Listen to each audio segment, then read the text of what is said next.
हरे कृष्णा। तो आप सबका एक बार फिर से स्वागत है हमारी Bhagavad Gita the real strength class में। ओम अज्ञानतिमिरान्धस्य ज्ञानाञ्जनशलाकया चक्षुर्मिलितं येन तस्मै श्रीगुरुवे नमः। श्रीचैतन्यमनोभीष्टं स्थापितं येन भूतले स्वयं रूप कदा मह्यं ददाति स्वपदान्तिकम्। वन्देऽहं श्रीगुरु श्रीयुतपदकमलं श्रीगुरून् वैष्णवांश्च श्रीरूपं साग्रजातं सहगणा रघुनाथान्वितां तं सजीवम्। हे कृष्ण करुणा सिंधु दीनबंधु जगतपते गोपेश गोपिका कांत राधा कांत नमोस्तुते। तप्त कांचन गौरांगी राधे वृंदावनेश्वरी वृषभानुसुते देवी प्रणमामि हरिप्रिये। वाञ्छाकल्पतरुभ्यश्च कृपा सिन्धुभ्य च पतितानां पावनेभ्यो वैष्णवेभ्यो नमो नमः। जय श्री कृष्ण चैतन्य प्रभु नित्यानंद श्री अद्वैत गदाधर श्रीवासादि गौर भक्तवृंद। हरे कृष्णा कृष्णा कृष्णा हरे हरे, हरे राम राम राम हरे हरे। मुखं करोति वाचालं पंगुं लंगायते गिरिं यत्कृपातमहं वन्दे श्रीगुरुदीनतारणम्। तो हम अपना क्लास आज का शुरू करते हैं। आज जो हम हमारा जो रेगुलर क्लास लेते हैं भगवद गीता का, उससे थोड़ा सा कुछ हट कर लेंगे। क्लास हमारा भगवद गीता पर ही है, पर थोड़ा सा अलग क्लास लेंगे। तो हमारी आज की क्लास का टॉपिक है हीरा है सदा के लिए। अच्छा है ना? हीरा है सदा के लिए। हम में से कितनी माता जीज और कितने प्रभु जीज मानते हैं कि वाकई हीरा है सदा के लिए और हीरा है हर ओकेजन के लिए। मैं समझती हूँ कि हम में से सब ये समझते होंगे, है ना? जब भी किसी माता जी को प्रभु जी या पापा या भाई कोई डायमंड रिंग गिफ्ट करते हैं या डायमंड ईयरिंग्स गिफ्ट करते हैं तो कितना अच्छा लगता है ना हमको। क्यों? क्योंकि हीरा है सदा के लिए। हमेशा हम जब भी ख़रीदना होता है डायमंड अपने हस्बैंड्स को फोर्स करते हैं या ज़िद करते हैं या मनाते हैं तो भी हम यही बोलते हैं हीरा ले रहे हैं, कभी पुराना थोड़ी होगा, हमेशा के लिए रहता है ना? बहुत अच्छा लगता है। तो मुझे लगा कितनी अच्छी चीज़ है ना ये, इस चीज़ को टॉपिक लेके अगर हम बात करें तो कितना अच्छा चर्चा आ सकता है सामने कि हीरा है सदा के लिए। लेकिन वो हीरा कब तक के लिए है? सदा के लिए का मतलब कब तक? जब तक हम जिंदा हैं तब तक। जब हम मरते हैं ना, यूजुअली माता जी इसको हीरा पहनने का ज़्यादा शौक़ रहता है और पसंद भी आता है बहुत। तो क्या होता है, सबसे पहले मरने के बाद हमारे जो मिलने वाले होते हैं ना, उनकी नज़र जाती है हमारे हीरे की अंगूठी, हीरे के कान के या फिर हीरे का नाक का, है ना? तो क्या लगता है कि ये मेरे को मिलना चाहिए। किसको? बहू को लगता है मुझे मिलना चाहिए। और अगर बहू पहले चली जाए तो सास को लगता है ये तो मेरी संपत्ति है। अगर दादी जाती है तो पोतों को देना चाहिए या पोती को देना चाहिए या नाती नाती को देना चाहिए। बेटी कहती है ये तो मेरा है ना? तो कैसे हीरा सदा के लिए कैसे हुआ? हुआ क्या? शायद नहीं, यकीनन नहीं। तो फिर ऐसी कौन सी चीज़ है जो है सदा के लिए? तो वो है भगवद गीता। तो क्या है? श्रीमद् भगवद गीता सदा के लिए। तो हम कभी ये नहीं कहेंगे अब हीरा है सदा के लिए, हम कहेंगे गीता है सदा के लिए। कैसे? क्योंकि हमने पिछली बार इस टॉपिक पे एंड किया था कि इस प्रगति में ना तो हानि होती है ना हास होता है, अभी तो इसमें की गई अल्प प्रगति भी महान भय से रक्षा करती है। मतलब जब हम भगवद गीता हमारे साथ रखते हैं, हमारे साथ हम पढ़ के उसका ज्ञान हमारी चेतना के अंदर ले जाते हैं या किसी भी तरह से हमारे बुद्धि तक लेते हैं, मन तक लेते हैं, कॉन्शियसनेस तक लेते हैं, वो ज्ञान हमारे साथ सदा के लिए रहता है। वो ज्ञान एक्चुअली सदा के लिए रहता है। मान लीजिए हमने भगवद गीता 3 या 4 श्लोका याद किए, उसके बाद हमारी मृत्यु हो गई, तो नेक्स्ट जन्म तक भी वो भगवद गीता का जो लर्निंग है, भगवान के प्रति जो हमारा थोड़ा सा कदम बढ़ा ना, वो हमारा संचित रहता है। और ऐसे करते करते जब तक हमारी चेतना पूर्ण भगवानमय नहीं होती तब तक हमें बार बार जन्म लेना पड़ता है। और फिर जब हम पूर्ण रूपेण भगवानमय चेतना लेते हैं तो इसी आध्यात्मिक चेतना को लेकर हम आध्यात्मिक लोक जाते हैं जहाँ पे हम भगवान की सेवा करते हैं और उसके बाद वहाँ से लौट कर नहीं आते, और इस तरह से वो ज्ञान हमेशा हमारे साथ रहता है।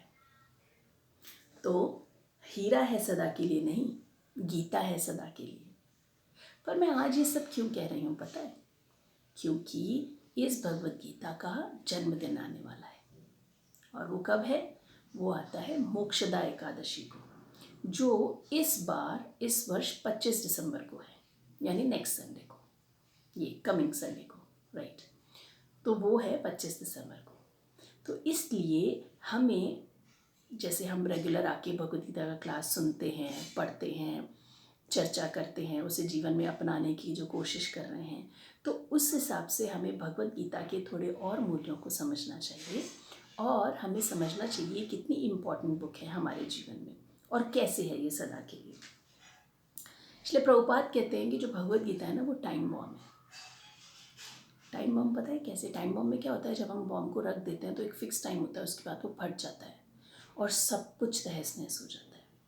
तो इसी तरह से श्रीमद् भगवद गीता एक ऐसा बॉम्ब है जो अगर किसी व्यक्ति के घर चला जाए ना तो कुछ वक्त के बाद, वो वक्त भगवान डिसाइड करते हैं, गुरु डिसाइड करते हैं, एक पीढ़ी के बाद भी वो बॉम्ब फट सकता है। वो फटता है और हमारे भौतिक जीवन को पूरी तरह से तहस नहस कर देता है और उस भौतिक जीवन को तोड़कर हमारा आध्यात्मिक जीवन का एक अंकुर फूटता है और हम भक्तिमय जीवन में आगे बढ़ते हैं।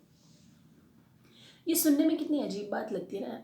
मेरे साथ भी ऐसा ही था, मुझे भी ऐसा ही लगता था कि ऐसा कैसे हो सकता है, ये बॉम्ब है। और क्योंकि इसलिए प्रभुपाद कहते हैं कि भगवत गीता, जब प्रभुपाद ने मिशन शुरू किया था तो काफ़ी फॉरेनर्स जुड़े थे उनसे।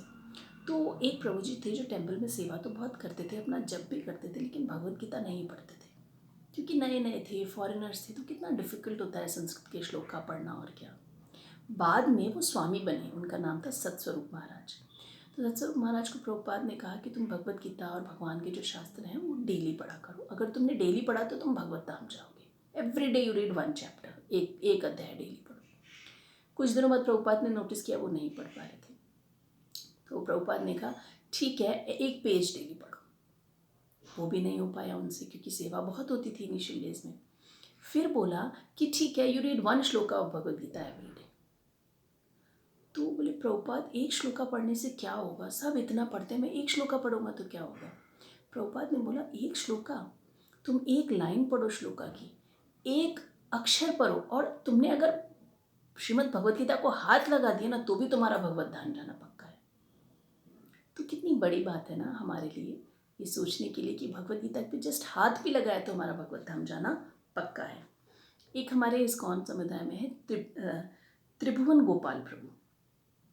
तो उनके, वो तेलुगु थे, तो आपको याद होगा शायद 15-20 साल पहले देवानंद की मूवी आई थी दम मारो दम, जिसमें ये हरे कृष्णा हरे राम ये वाला सॉन्ग था। तो वो तेलुगु में भी वो हुई थी बुक। तो वो उनके जो पिताजी थे, त्रिभुवन गोपाल प्रभु जी के पिताजी, वो बहुत डांस किया करते थे इस सॉन्ग पे, उनको बहुत पसंद था और इस बहाने वो महामंत्र भी गाया करते थे। तो एक बार वो गए किसी जगह घूमने, तो वहाँ पे इस्कॉन की भगवद गीता कोई डिस्ट्रीब्यूट कर रहे थे, सेल कर रहे थे, तो वो हरे कृष्णा बोल रहे थे। उस सॉन्ग से उनका इतना आकर्षण था, वो सॉन्ग की वजह से वो गए, बोले ये हरे कृष्णा लोग क्या होते हैं देखने, और क्यूरियोसिटी की वजह से गया और एक भगवद गीता उन्होंने खरीदी और घर पे ला के रख दी। कुछ नहीं किया उस भगवद गीता को, आके घर पे रख दी। उनका बेटा बड़ा हुआ, उसके हाथ में वो भगवद गीता आई और आज वो इस्कॉन में एक बहुत अच्छे ब्रह्मचारी हैं। तो फटा ना बम, थोड़ा वक्त लगा लेकिन फटा। मैंने तो मेरे जीवन में कितनी बार ऐसा नोटिस किया है। अजमेर में भी जब मेरा प्रीचिंग रहता था तो मैंने काफ़ी जनों के ये अनुभव महसूस किए, देखे।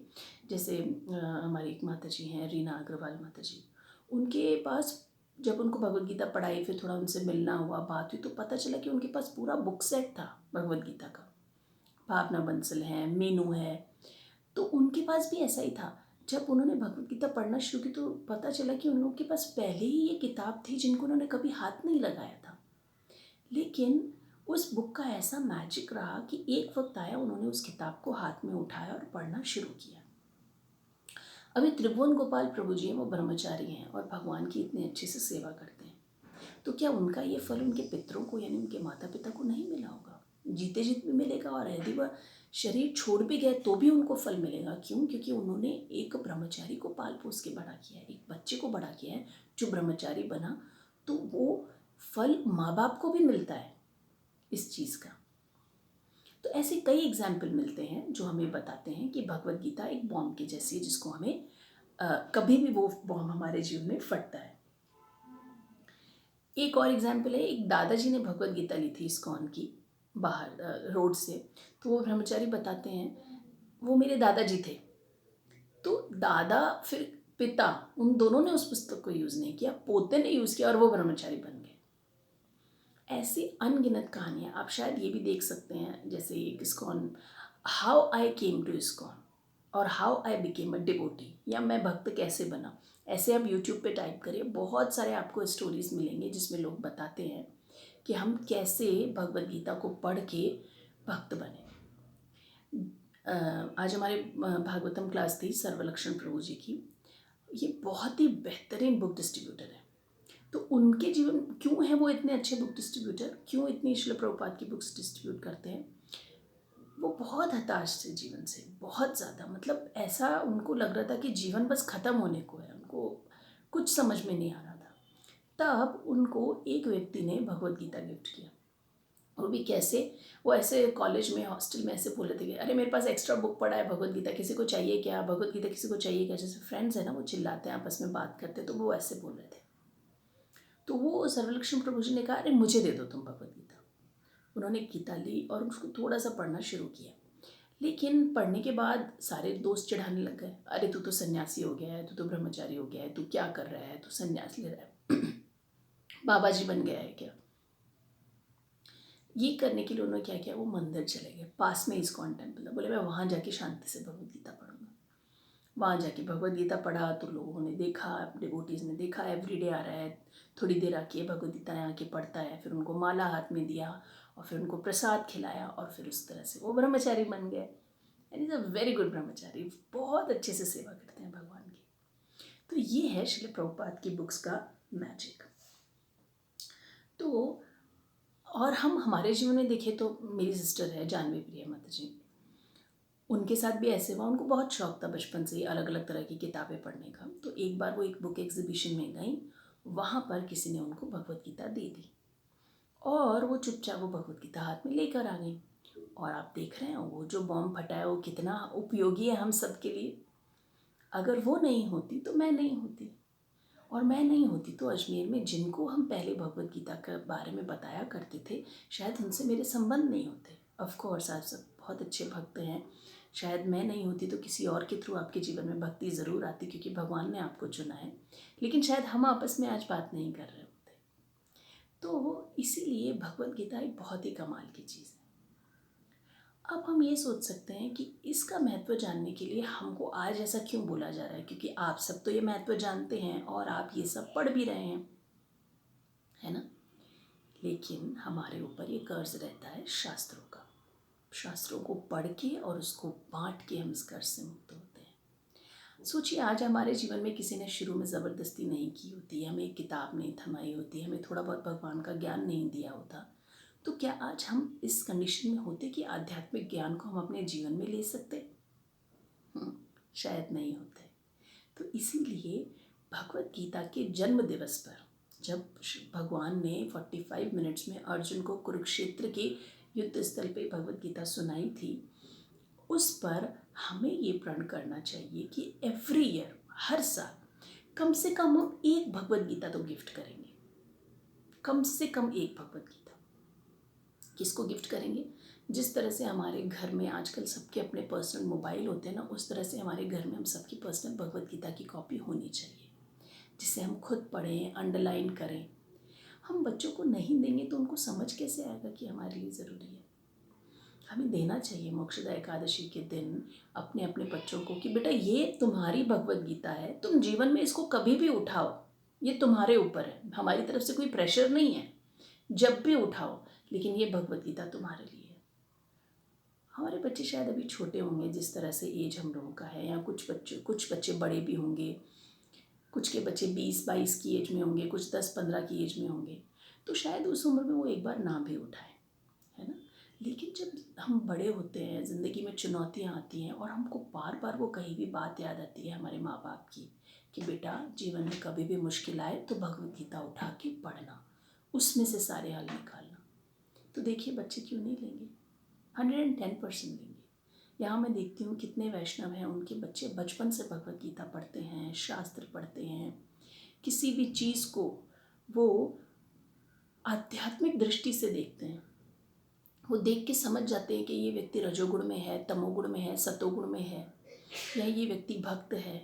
वो खुद बोलते हैं कि इस व्यक्ति के साथ रह के हमें अच्छा लग रहा है या इस व्यक्ति के साथ रह के नहीं अच्छा लग रहा है।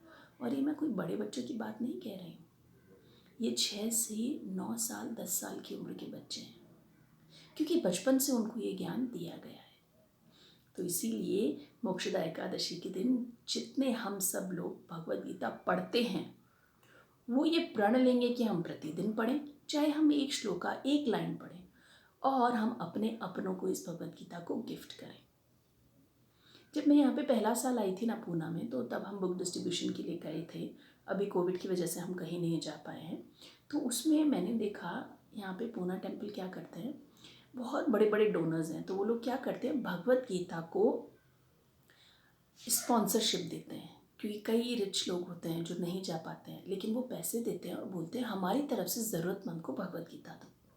तो हमारा जो पूरा ग्रुप है, वो ग्रुप गया था एक स्कूल में जो गवर्नमेंट स्कूल था, ये 2 साल पहले की बात है। तो गवर्नमेंट स्कूल में गया था हम सब जने बुक डिस्ट्रीब्यूशन के लिए। वहाँ पर बच्चे, गवर्नमेंट स्कूल में आपको पता है बहुत कम फीस से पढ़ते हैं और बहुत सिंपल बच्चे होते हैं। कुछ लेबर क्लास के बच्चे होते हैं, किसी की मम्मी धोबी है, किसी के पापा सब्ज़ी बेचते हैं, तो उनको इतना लक्ष्मी नहीं होता है कि वो खरीद सकें। तो टेम्पल क्या करते हैं, उनको कम रेट में भगवत गीता देते हैं। कैसे? 20 रुपये में भगवत गीता, है ना। तो 20 रुपये एक छोटा अमाउंट है, जिसको कई कई बच्चे 20 रुपये भी अफोर्ड नहीं कर पाते, तो उनको फ्री में देते हैं और फिर उन बच्चों का भगवत गीता का कंपटीशन कराते हैं। फिर जो बच्चा फर्स्ट आता है ना, उसको किसी को साइकिल गिफ्ट करते हैं, किसी को कुछ और बुक्स का एक सेट गिफ्ट करते हैं, किसी को कुछ और गिफ्ट करते हैं, जैसे एक राइटिंग पैड हो गया, स्टेशनरी हो गया। इस तरह से बच्चों को उत्साह बढ़ाने के लिए वो गिफ्ट्स देते हैं। वहाँ पे रेगुलर एक प्रभु जी जाते हैं जो भगवद गीता का क्लास लेते हैं, और फिर उसमें से बच्चों का एग्ज़ाम होता है, और फिर उन बच्चों को बोला जाता है कि आप कोशिश करके जीवन में भगवद गीता अपनाएं। मैं देखती हूँ आज जिस स्कूल में मैं गई थी, वहाँ से आज 4-5 बच्चे हैं जो रेगुलर टेम्पल में आते हैं, जप करते हैं। तो कितनी बड़ी बात है ना ये, हमको कितना सुकृति मिलता है इस चीज़ का। अगर हम गली गली जाके भगवत गीता नहीं बांट सकते, तो हमें टेम्पल्स में स्पॉन्सरशिप देना चाहिए कि मेरी तरफ से एक भगवत गीता आप किसी ऐसे ज़रूरतमंद को दीजिए जिसके पास पैसे नहीं हो। अभी ये जो सत्र चल रहा है उसमें कई प्रभु जी हैं, ब्रह्मचारी हैं जो भगवद गीता डिस्ट्रीब्यूशन के लिए जाते हैं। तो उसमें प्रभु जी बता रहे थे, हमें मार्केट यार्ड करके एक जगह है जहाँ पे सब्जियाँ मिलती हैं, फ्रूट और सब्ज़ी और ग्रेन्स सॉरी, बहुत बड़ा मंडी है। तो उस मंडी में एक मैनेजर था जो पूरा एक बहुत बड़ा उनका वो था, अनाज का फैक्ट्री पूरा, जिसमें पूरा अनाज आता है, क्लीन होता है और बंधता है, पोथी के बोरे पड़े थे। तो मैनेजर को प्रभु जी ने बोला कि भगवत गीता या बुक्स, ने बोले मैं तो नहीं लूँगा, मुझे नहीं चाहिए, हमारे पास है। हम अक्सर यही सुनने को मिलता है, हमारे पास है। तो उन्होंने बोला कि अच्छा मैं अंदर जाके डिस्ट्रीब्यूट कर लूँ क्या। तो सर्वलक्षण प्रभु जी गए थे, तो प्रभु जी ने बोला, वो मैनेजर ने बोला कि देखो अंदर तुमसे कोई किताब नहीं लेने वाला। रीज़न, अंदर जो काम करते हैं उनकी तनख्वाह कुल मिला के 10 से 12 हज़ार है। कोविड की वजह से उनको आधी तनख्वाह मिलती है, 6,000 रुपये, तो तुमसे कौन खरीदेगा। तो प्रभु जी ने बोला ठीक है, अगर किसी की इच्छा रही तो हम फ्री में दे देंगे। ठीक है। जब वो अंदर गए बुक डिस्ट्रीब्यूशन के लिए, तो वहाँ पे एक माता जी दिखी उनको, और उन्होंने उनके हाथ में कृष्णा बुक देखी। तो प्रभु जी ने उनको भगवद गीता दिखाया और एक छोटी 10-10, 20-20 रुपए की जो छोटी बुक्स आती है ना वो दिखाई। बोले आप खरीदेंगे क्या? तो वो 10-10, 20-20 किताब को छोड़ के उनकी नज़र कृष्णा बुक पे गई। बोले ये किताब कैसे, ये किताब मुझे देखनी है। तो प्रभु जी ने बोला कृष्णा बुक तो काफ़ी महंगा है, 170 रुपये का है, आप भगवद गीता ले लो। तो बोला भगवद गीता मेरे पास है, मुझे कोई ऐसी किताब दो, ये मुझे अच्छी लग रही देखने में। हाथ में ली और उनको पन्ने पलटे उन्होंने, क्योंकि यहाँ पे मराठी एडिशन बहुत चलते हैं। अभी लोगों को मराठी आता है ना, तो मराठी में था, उनको ईजिली समझा वो। तो उन्होंने देखा, बोले मुझे ये चाहिए। प्रभु जी ने पैसे बताए 170 रुपये। तो बोले 170 तो मेरे पास है नहीं। तो उन्होंने बोला ठीक है आप फ्री में रख लो, कि कोई व्यक्ति है जो किताब मांग रहा है भगवान की और उनको स्पॉन्सरशिप मिलती है, तो उन्होंने बोला फ्री में रख लो। बोले नहीं, ये शास्त्र है, आप ब्रह्मचारी हो, आप सेफरन ड्रेस में हो, मैं आपसे फ्री में कैसे ले सकती हूँ, मेरे ऊपर कर्ज चढ़ेगा। उन्होंने अपने पास वाले को पूछा तो उसके पास 100 रुपये थे। 100 रुपये दिए प्रभु जी को। तो उन्होंने फिर कहा कि आप ऐसे ले लो। बोले नहीं मैं नहीं लूँगी। फिर एक और प्रभु जी से, एक और माता जी से उसने पैसे लिए और दोनों ने मिला के 200 रुपये उनके लिए और उन्होंने वो कृष्णा बुक ली। बाकी जो बचे 30 रुपये है, वो माता जी इतना एनग्रॉस्ड हो गई उस कृष्णा बुक में, वो लेके निकल गई। बचे हुए 30 रुपये उन्होंने उस लेडी को दिए जिससे उन्होंने 100 रुपये उधार लिए थे। 30 रुपये लेते ही वो बोली कि ये किताब मेरे को भी बहुत अच्छी लग रही है, मेरे को दोगे क्या आप? बोले हाँ मैं दूंगा। ऐसे करके उन सब ने आपस में एक ग्रुप बना लिया, आपने पैसे इकट्ठे किए एक दूसरे से और फिर उनसे करीब 7 से 8 किताबें ली। तो प्रभु जी बोले कि उन्होंने बोला, प्रभु जी ने आज ही क्लास में बोला कि मेरे पास फ़ोटो है उन सब का जिन्होंने मुझसे किताबें ली, उनको मैं देकर आया हूँ। और ये लोग ऐसा करते हैं, फॉलो अप करते हैं, प्रॉपर बुक्स जो लेकर जाते हैं उनसे बात करते हैं, उनका नंबर लेते हैं, उनको मंदिर में इनवाइट करते हैं। तो बहुत अच्छा लगता है ये सब चीज़ें देखकर। हम देखते हैं कि जब गौर पूर्णिमा का उत्सव आता है तो चैतन्य चरितामृत पर ये लोग डिस्काउंट देते हैं। मैंने खुद चैतन्य चरितामृत अजमेर में भेजा है हाफ प्राइस में। श्रीमद् भागवतम हमने कितने माता जी इसको लेकर भेजा है हाफ प्राइस में, क्योंकि यहाँ पे 2-2, 3-3 लाख रुपए श्रीमद् भागवतम के लिए स्पॉन्सरशिप जाता है। लेकिन लोग क्या करते हैं, टेम्पल में डिवोटीज क्या करते हैं, उसको 50% लेस कर देते हैं, 70% लेस कर देते हैं। और मान लो कोई वाकई बिल्कुल नहीं खरीद पाता तो उसको फ्री में भी दे देते हैं, कोई प्रॉब्लम नहीं है। क्योंकि बुक्स, प्रभुपाद की बुक्स और ये जो शास्त्र होते हैं इतना बड़ा मैजिक है, जिस भी व्यक्ति के जीवन में जाते हैं ना बहुत बड़ा चमत्कार करते हैं। तो भगवत गीता की सार्थकता क्या है? भगवत गीता की सार्थकता यह है कि हम ये पढ़ें और यह ज्ञान दूसरों को भी दें।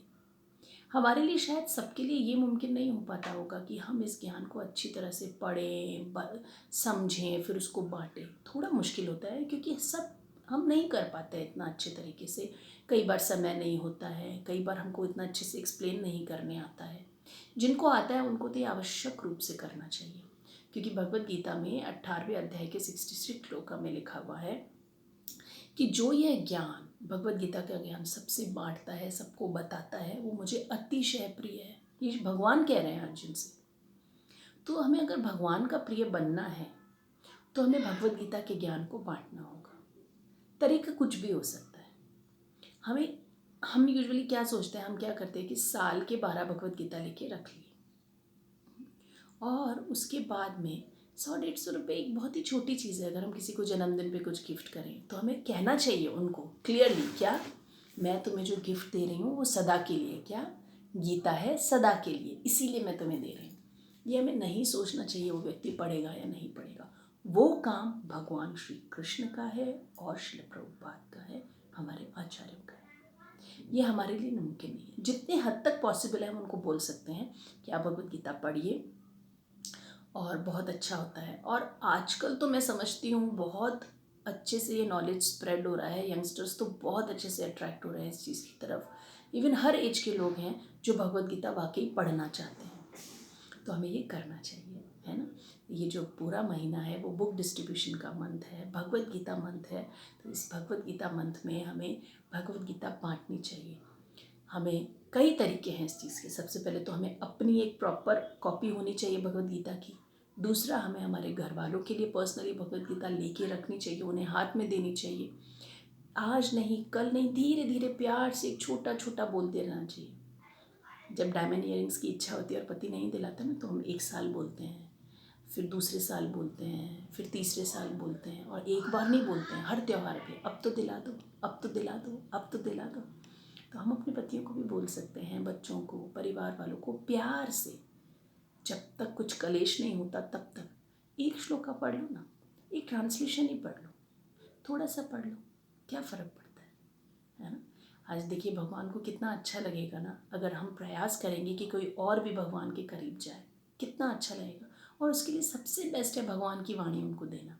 अरे हाथ में भगवान है, भगवान की वाणी, उनकी दृष्टि, उनका शरीर उनसे अलग नहीं है, भगवान का नाम ही उनसे अभिन्न है। तो भगवत गीता में कितने तो भगवान के नाम हैं, जब वो पढ़ेंगे, गोविंद, अच्युत, केशव, माधव, कितने नाम हैं भगवान के। भगवान के भक्त के कितने नाम हैं, अर्जुन है ना, और गुड़ाकेश, कितने नाम हैं अर्जुन के उसमें। तो जब भगवान के भक्तों के नाम पढ़ेंगे तो उद्धार निश्चित है। और इससे भला हम और क्या कर सकते हैं अपने अपने परिवार वालों का। तो एक प्रति अपने लिए हो, दूसरा अपने परिवार के लिए, परिवार वालों के लिए कॉपी हो, तीसरा हमें घर घर जाके भगवत गीता बांटनी चाहिए, देना चाहिए लोगों को, शर्म को एक तरफ करके हमें डिस्ट्रीब्यूट करना चाहिए, प्रयास करना चाहिए। चौथा, हमें स्पॉन्सरशिप करना चाहिए। जिनका भी सामर्थ्य है उन्हें ज़रूर भगवत गीता को स्पॉन्सर करके उन लोगों तक पहुंचाना चाहिए जिनके पास नहीं है, या जहां हम नहीं जा सकते हैं। अगर हमारा सामर्थ्य नहीं है हम इतने लोगों को स्पॉन्सरशिप दे सकें या करवा सकें, हम जितना भी कर सकते हैं। अरे एक भगवत गीता के लिए मैं 50 रुपये दे सकती हूँ। मैं ये कह सकती हूँ कि मेरी तरफ से भगवत गीता किसी को भी देनी है तो उसको 50 रुपये कम में दे देना। कितनी अच्छी चीज़ है, देखो ये, है ना। तो हमारे लिए ये एक बहुत ही अच्छा वो है क्या, चांस, ये बहुत ही अच्छा चांस है कि हम भगवत गीता दें और भगवान के प्रिय बने, ये ज्ञान सबसे बांटें और भगवान के प्रिय बने। क्योंकि अगर हम भगवत गीता क्लास रेगुलर सुन रहे हैं तो हम समझ सकते होंगे कि हमारे जीवन में कितना परिवर्तन आया है। तो हमें ये करना चाहिए। आपको पता है यहाँ पे मंदिर में होता है, जब भी कोई फेस्टिवल वगैरह है, ये मोक्षदा एकादशी के दिन विशेष रूप से कितने सारे लोग आते हैं। वो अपने बच्चों का, अपने घर में जो बुज़ुर्ग है उनका तुलाभार कराते हैं। तो एक तरफ वो व्यक्ति बैठता है, उसका जितना भी वज़न होता है ना, दूसरी तरफ उतनी भगवत गीता रखते हैं। जैसे बच्चे हैं 15 किलो, 20 किलो, 25 किलो, 30 किलो, और बुज़ुर्ग हैं 50 किलो, 60 किलो, 70 किलो। तो एक तरफ व्यक्ति बैठता है, एक तरफ भगवत गीता होती है। तो तुलाभार करा के अपने शरीर जितना भगवत गीता दान करते हैं लोग। कई बार हमने सोचना होगा अपने शरीर जितना अन्न दान करते हैं लोग, लेकिन कितना बड़ा दान है भगवत गीता दान, अपने तुलाभार का, अपने शरीर के भार के जितना भगवत गीता दान करना। तो हमें सोचना चाहिए इन चीज़ों की तरफ। क्यों पता है?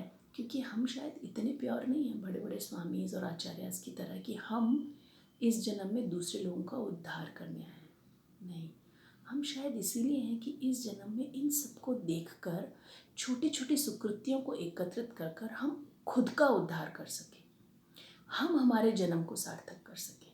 क्योंकि क्या है, जन्म सार्थक करी कर परोपकार। पहले हमें खुद को जन्म को सार्थक करना चाहिए, उसके बाद परोपकार करना चाहिए। इसी तरह से पहले खुद मुझे भगवत गीता पढ़नी, दूसरों को बांटनी और देनी चाहिए।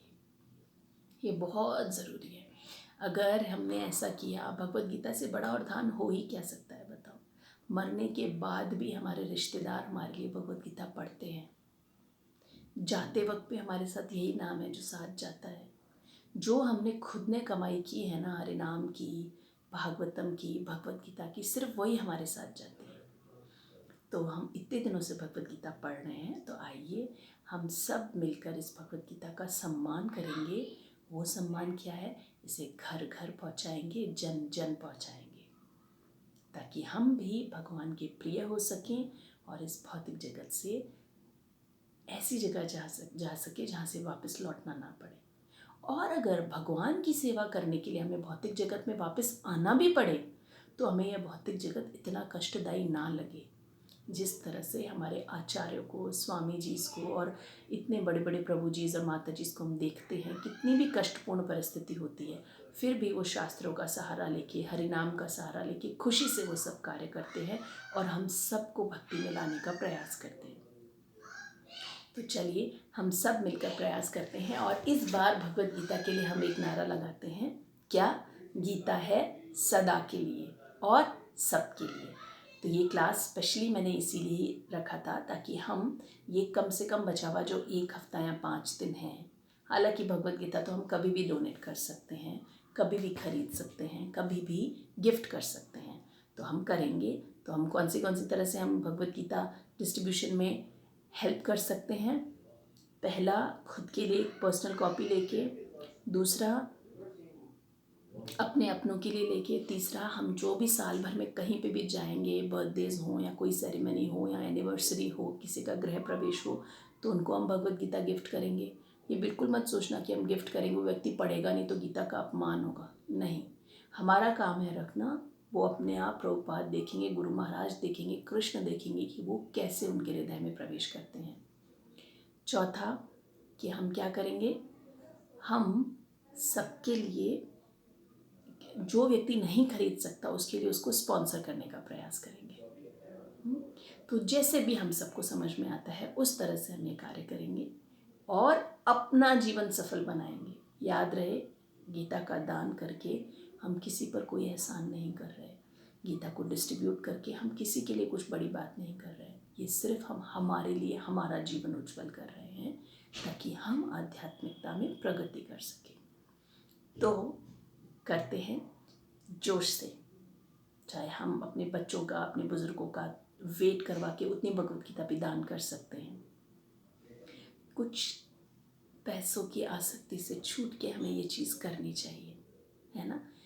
आप अपने अपने आसपास के सेंटर में भी ये काम कर सकते हैं, अच्छी तरह से देख के, जहाँ पैसों का सदुपयोग हो रहा है वहाँ पर भी कर सकते हैं। जहाँ आपको लगता है आप अच्छे से कर सकते हैं, आपको कहीं किसी तरह से भगवत गीता प्रति को प्राप्त करने में मुश्किल है तो आप मुझसे बात कर सकते हैं। जैसे भी होगा हम मैनेज करेंगे कि भगवत गीता आप तक पहुँचे, या जिस भी तरह से आप कर सकते हैं कृपया ज़रूर कीजिए। Thank you so much.